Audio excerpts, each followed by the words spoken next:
the Inspirative TV channel. Meet different people with different experiences, language, culture, arts, and education.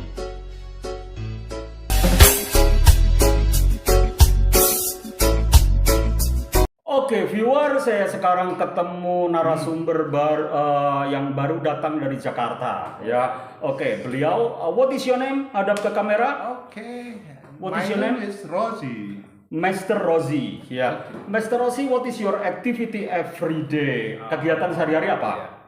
Untuk sementara ini kita mengajar di SMK Kesehatan, ya. Kesehatan. Terutama ngajar kesehatan. Kesehatan. Ya. Yang diajarkan for this day, schedule-nya apa? Ada beberapa yang kita ajarkan. Kalau yang di SMK itu adalah di mikrobiologi. Mikrobiologi, ya. Mikrobiologi. Itu mikrobiologi itu ini tentang apa? Yang diajarkan Mikrobiologi itu adalah yang diajarkan tentang kuman yang bisa menyebabkan penyakit kepada manusia, terutama itu yang kita pelajari. Oke, jadi kuman yang menyebabkan penyakit kepada manusia. Ya. Terus manusia yang mudah terserang penyakit itu seperti apa? Nah, ya. Memang di dalam kehidupan sehari-hari manusia itu mempunyai daya tahan yang berbeda-beda. Oke, jadi ada dari yang segi lemah. makanan, ada yang jadi Imunnya itu beda-beda ya. beda-beda. Imun sistem everybody is different ya. Ada yang sedang, ada yang mudah terserang penyakit, ada juga yang memang kuat ya. Itu kuat karena konsumsi apa? Ya, terutama dengan makanan yang cukup, pola tidur yang sehat, kemudian dia mempunyai exercise, dia mempunyai kegiatan olahraga yang teratur, itu yang menyebabkan daya tahan seseorang itu ini. Dan juga ada faktor usia di situ. Faktor usia. Terus seperti kita kan udah tua nih, ya kan? Itu harus konsumsi apa yang membuat kita itu imun kita kuat. Ya. Jadi ada beberapa makanan, terutama jangan sampai lepas dari vitamin C umpamanya. Vitamin C, ya, oke. Kalau yang sudah tua ya vitamin E-nya juga. Vitamin E untuk apa? Ya untuk ini metabolisme tubuh, kekuatan energi ya. Kulit supaya biar glowing. Oke, jadi itu juga berpengaruh. Iya, berpengaruh ya. Jadi kulit harus tetap glowing, tetap kenyal, tetap singset kayak gitu ya. Oke. Terus untuk sayur gimana? Vegetable? Oh ya, untuk sayur-sayuran yang berwarna hijau. Cuman kalau yang usia sudah agak ini jangan terlalu, karena nanti ada efek sampingnya dengan asam urat umpamanya. Kecuali sayur ya. Iya. Oke. Jadi ada ngaruh juga.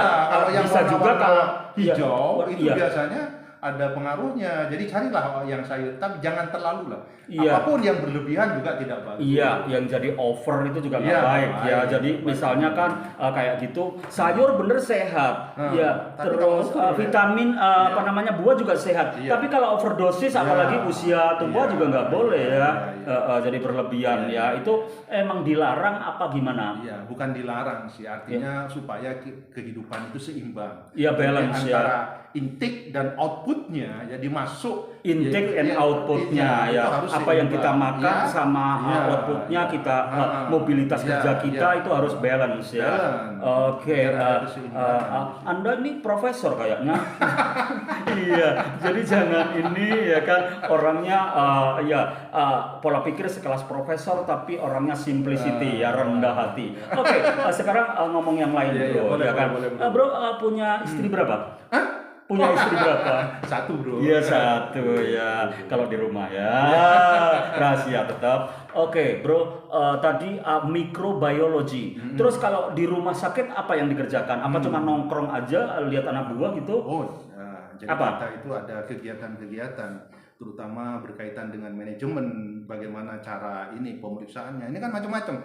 Sehingga nanti di mikrobiologi ini, karena kami ini di laboratorium. Iya, di lab ya. Di labnya, jadi kepala lab ya. Jadi sekarang di rumah sakit mana? Balong. Oh, Balong ya, rumah sakit umum Balong ya. Kepala lab sih ya. Bukan. Apa? Bagian apa? Bagian manajemennya ya. Oke gitu. Bantu. Iya, oke. Terus kelanjutannya? Jadi di dalam laboratorium itu, jadi yang paling utama tugasnya itu menegakkan diagnosa. Menegakkan diagnosa. Itu seperti apa? Nah, menegakkan diagnosa ini tentunya memerlukan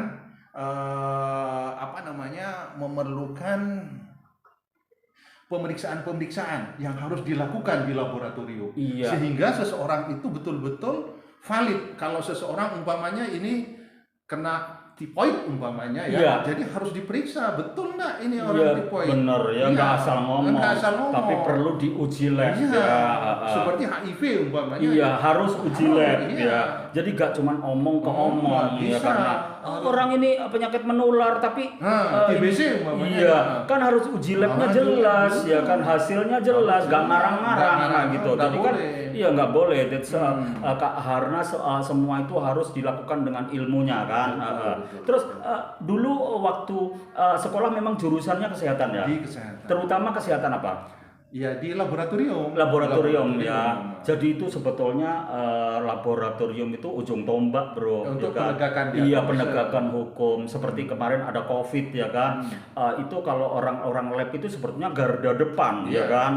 Termasuk bro waktu ada COVID itu di mana? Ya, waktu ada COVID kita langsung terjun ke lapangan bagaimana mengambil sampel supaya betul-betul sampelnya itu valid gitu ya. Iya benar. Jadi bagaimana ngambil sampul bener-bener valid ya, iya, supaya itu ya. Bagaimana cara pengambilannya Iya. nanti Terus orang ini benar-benar COVID apa enggak? Jadi tidak ada istilah di COVID-kan itu sebetulnya Iya, nggak ada. nggak ada ya. Nggak ada. Kalau memang sudah ada uji lab Iya. ya. Ini di COVID-kan, ini dipendem Nah, hidup-hidup, itu kayak gitu-gitu. beda. Ya. Terus bro sendiri nggak takut itu kan menular. Kan ada apa namanya? Pelindung. di Oh, APD gitu. ya. Iya.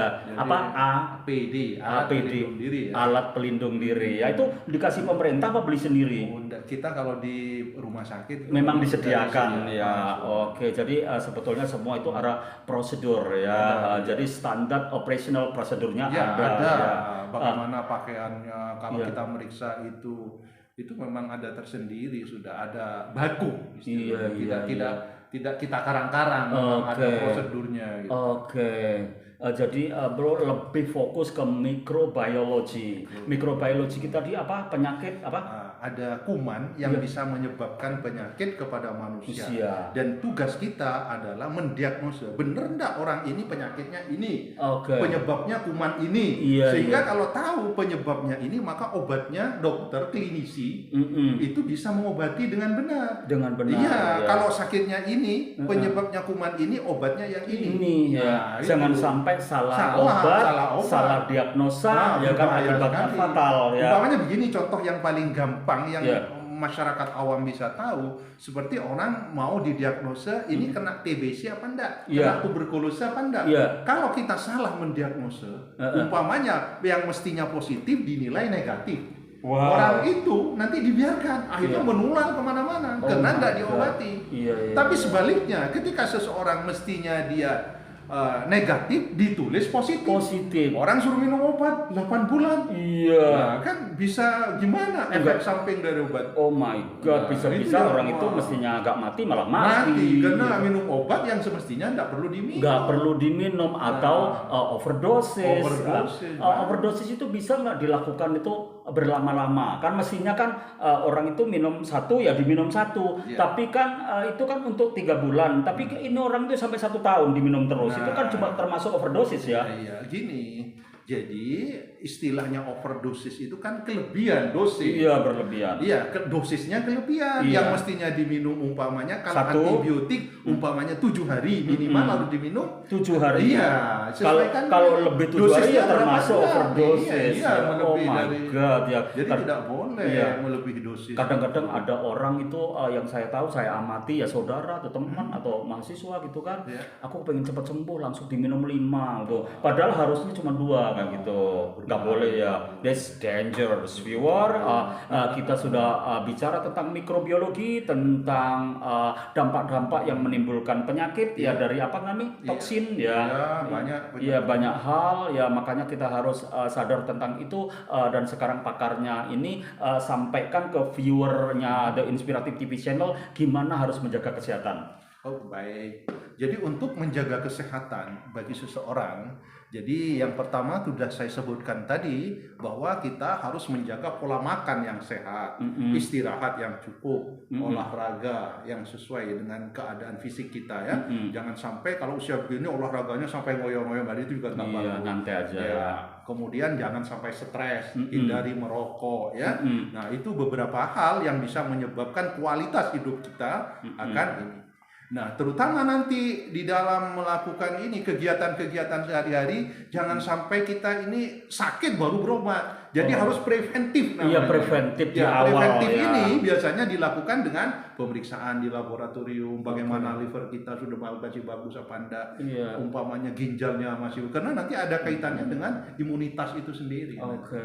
Jadi itulah yang bisa menyebabkan seseorang itu kualitas kesehatannya akan menambah kalau kita menjaga pola hidup kita dengan berobat kita jangan kuratif tapi secara preventif. Ya, jangan kuratif tapi harus preventif, pencegahan di awal. Aku nggak pernah sakit, mana ada ya kan, karena orang kan naik turun kan, mobilitas juga naik turun juga, apa yang kita kerjakan kadang-kadang over kan. That's all about discuss with the expert of healthy ya, kesehatan yang memang di bidangnya.